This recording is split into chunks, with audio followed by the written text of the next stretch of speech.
The landscape is very much about shifting our mix from open to premium, and we've now achieved the metric of actually having more revenue coming in from premium programmatic than from open programmatic, which is, I think, an indicator of the quality of the Meredith environment, the Meredith audience, and our product mix. But we see that evolution continuing, which is not just moving more to premium, but also different slices of premium. So people are only talking really about PMP right now, private marketplace, but there are a lot of different ways of engaging in a premium nature, both through delivering additional product, things like taking and creating a shopper marketing opportunity in programmatic premium, native in programmatic premium, and then evolving beyond programmatic premium to people recognizing that programmatic is really an execution channel. It's not a strategy or a separate budget. It's just another choice in how a marketer wants to execute based on what KPIs they're trying to achieve. Private marketplace or premium programmatic is all about a direct sale, but with programmatic execution. So it works exactly the same way as a direct sale has worked for hundreds of years, in that a client has a need. Our job as a publisher is to work with that client to figure out how to solve that need by coming up with additional product or ideas about how to construct, and then actually using what we have in our supply side platform and the tools that that supply side platform has to create a deal ID that matches the customer's needs. We send that deal ID to the customer, to the client's platform, and the deal starts transacting.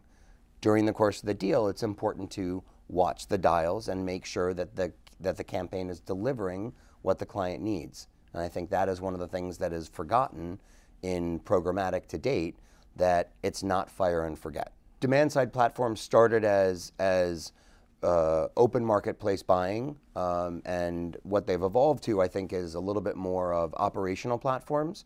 So the demand side platforms are not necessarily bringing us the deals, or we're not working with them on constructing the actual deal. They're actually the operational platform through which the deal flows. So we're still doing more work with agencies and with clients to work out campaign parameters.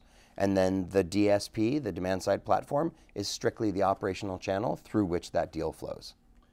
Cool. And tell us about all this automation and how it impacts your rates, your revenue, and efficiencies. Sure.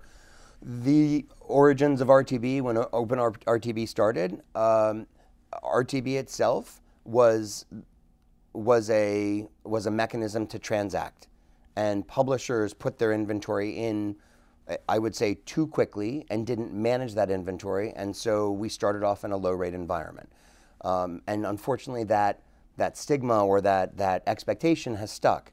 I think premium programmatic has done a good job of actually identifying specific pockets of opportunity and inventory that work for a client, but it's our job as publishers and as agencies working together to help marketers understand that the inventory itself performs and that it works, and so there should not be, over a period of time, a rate difference.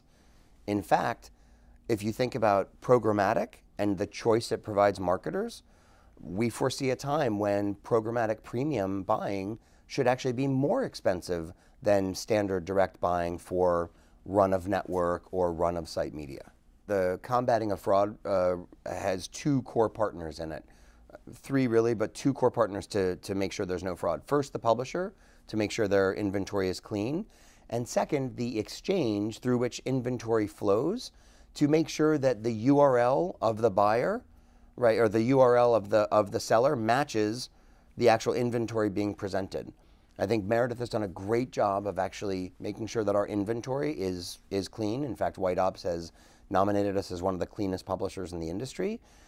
But the challenge that we have is that when we are in an open marketplace or in a private marketplace, that's our inventory, and we can only manage and control our inventory.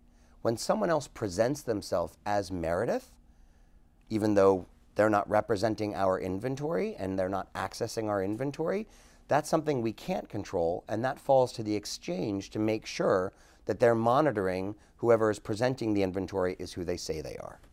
So spoofing and piracy, it's a How serious is that? It's a big deal, and what I think everyone's focusing on the fraud basis is publishers who are not cleaning up their inventory. I think we've moved or are moving beyond that, and I think spoofing and piracy is going to be one of the next things to focus on. And again, that relies and that falls more to the exchange to ensure that the presentation of that inventory is there. Private marketplace is one of the very easy ways to avoid that. It's a direct deal, right? A direct agreement with inventory presented fully transparently between both parties. And so it's, I wouldn't say impossible to spoof, but it becomes much harder to spoof because there's constant communication. OpenRTB is where a lot of piracy and spoofing happens because there is no communication. It's just machine-to-machine buying. And so I think the more that we move to premium experiences, private marketplace, the more we can eliminate spoofing right off the bat.